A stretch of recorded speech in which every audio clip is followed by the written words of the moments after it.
Hello, my name's Anne, and on behalf of Great Heights Training, I'd like to welcome you back to the Assessor Refresher course.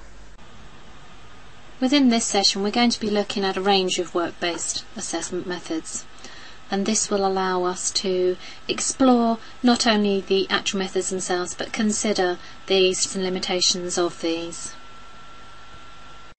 Within the range of assessment methods that are available, the 7 most common used work-based assessment methods are as follows: direct observation, examining of work products, learner statements, discussions with the learner, oral or written questions, RPL or recognising prior learning, and also the use of others in terms of witness statements or testimonies. So the first of the methods we'll look at is direct observation.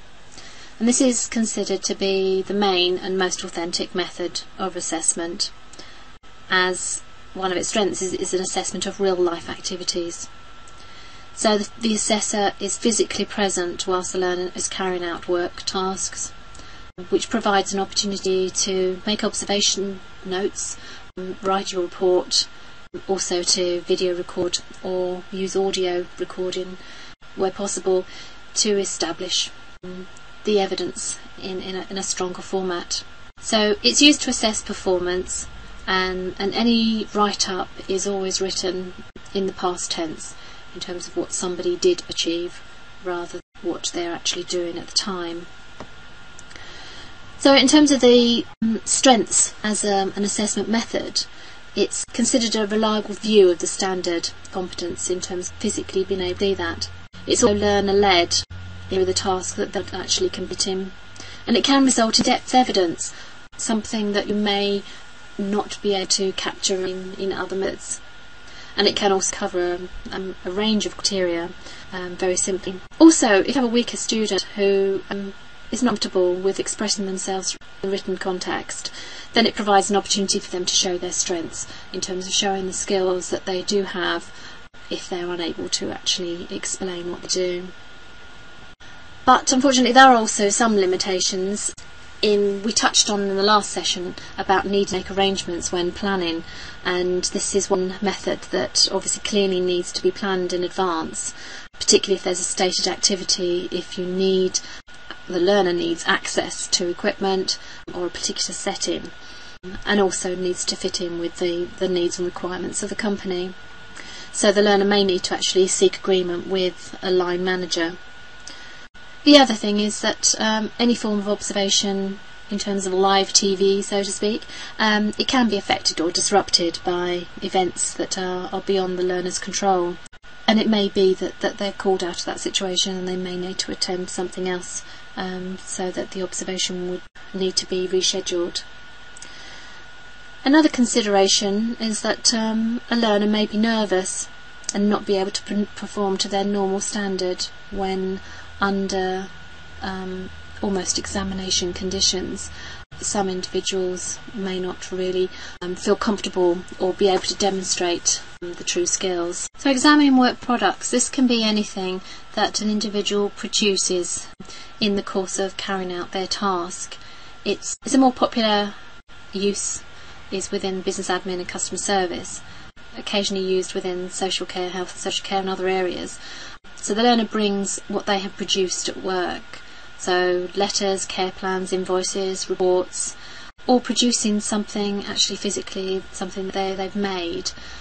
Obviously from a verified point of view, it's important that these are accessible, and it may be that sometimes photographic evidence is needed to be used to take photos of work products, or for example within a business environment or IT environment, it may be necessary to scan items or to screenshots of databases, etc., in terms of something that has been created or produced by the individual.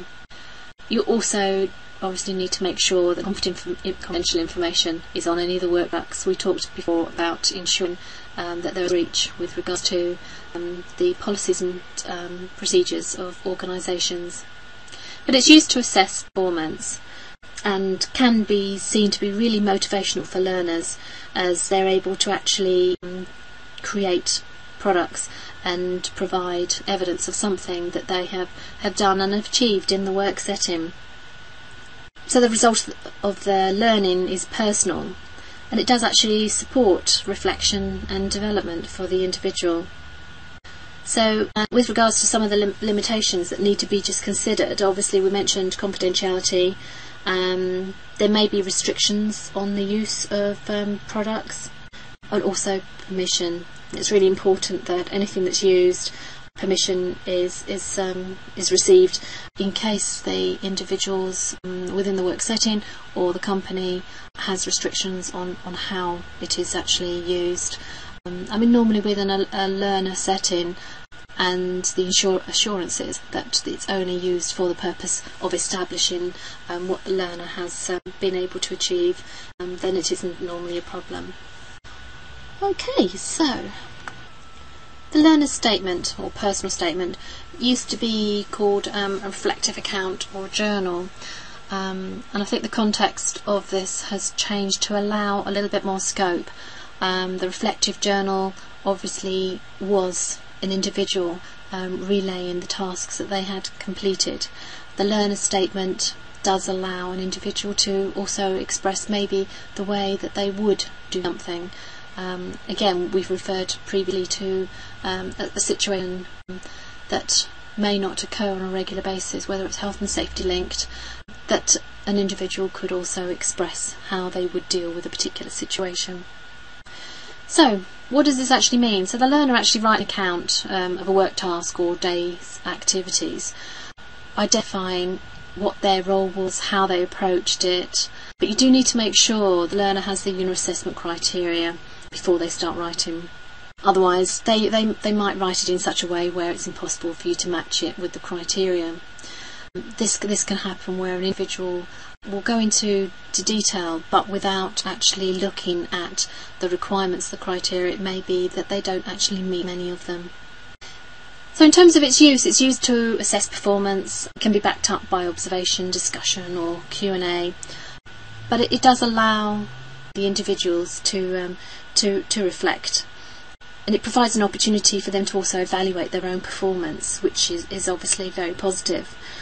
And in that way it supports continuous learning.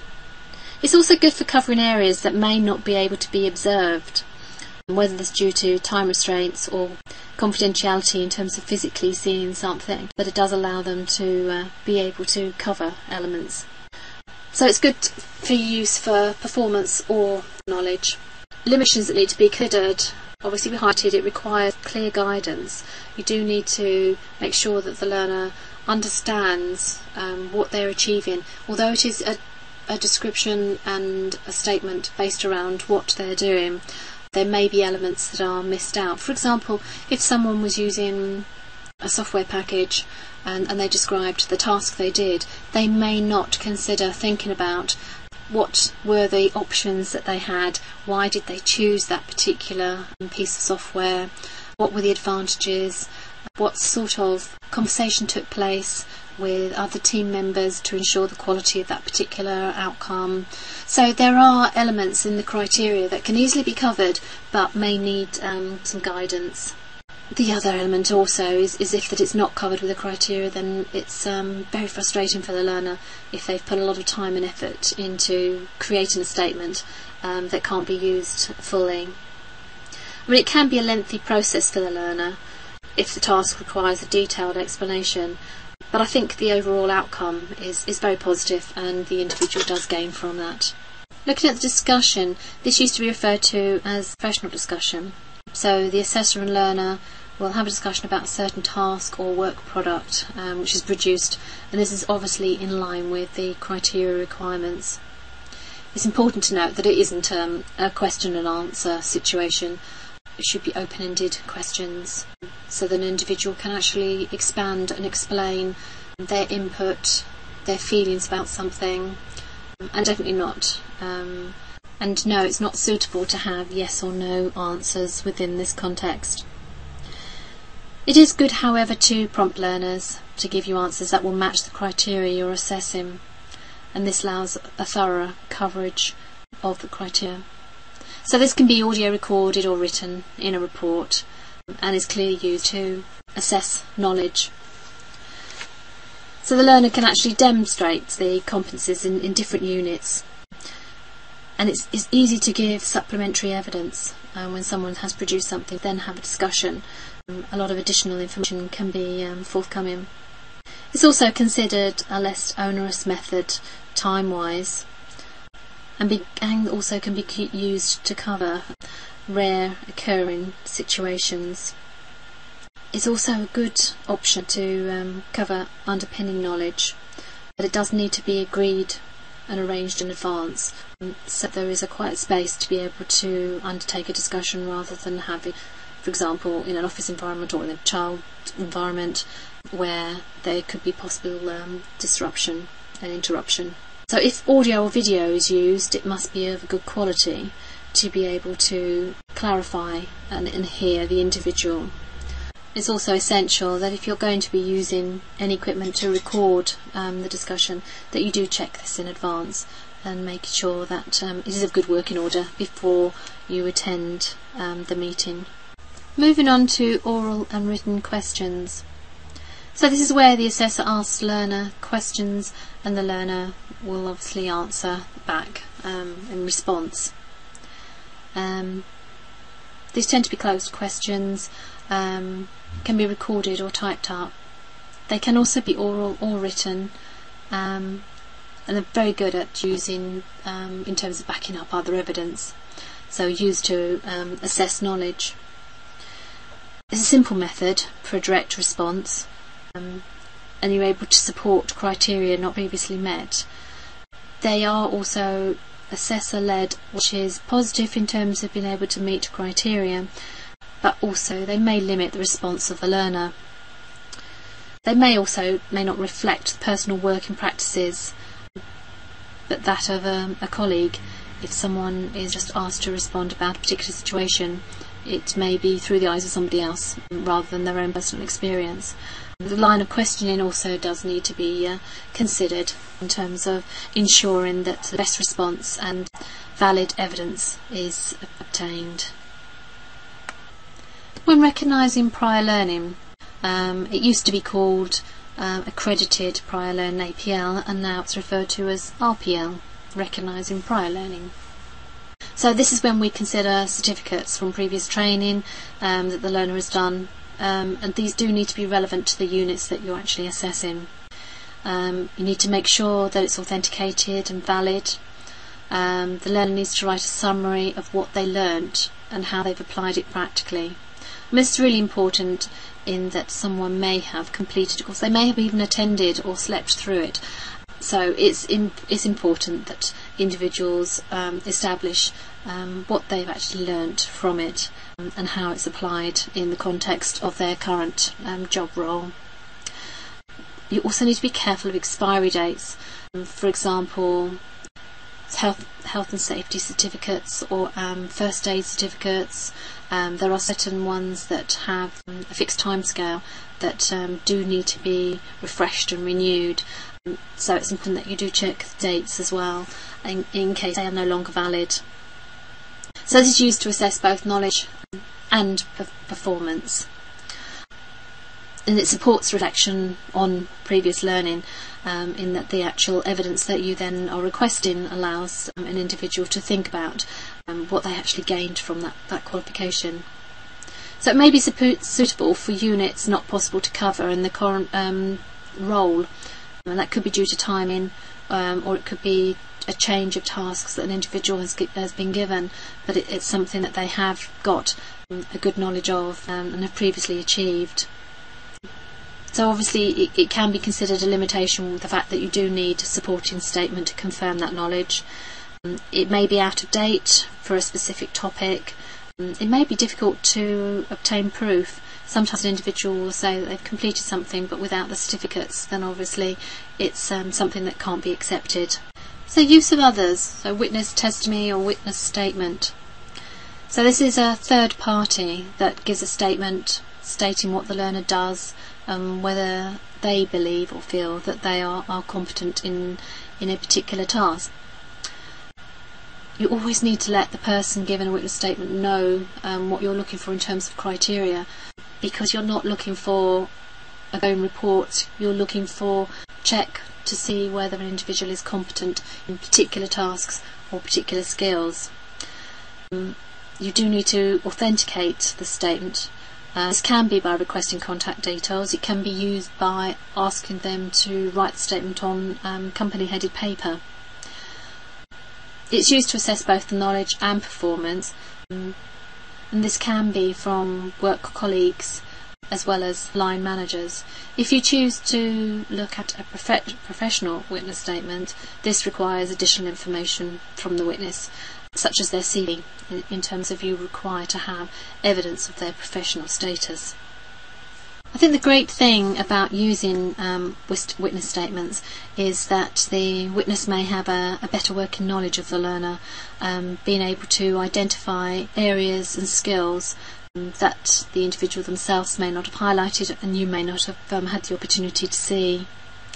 It's also flexible, as maybe any witness, such as peer, customer or manager, which allows a lot of scope for a lot of information to be collected.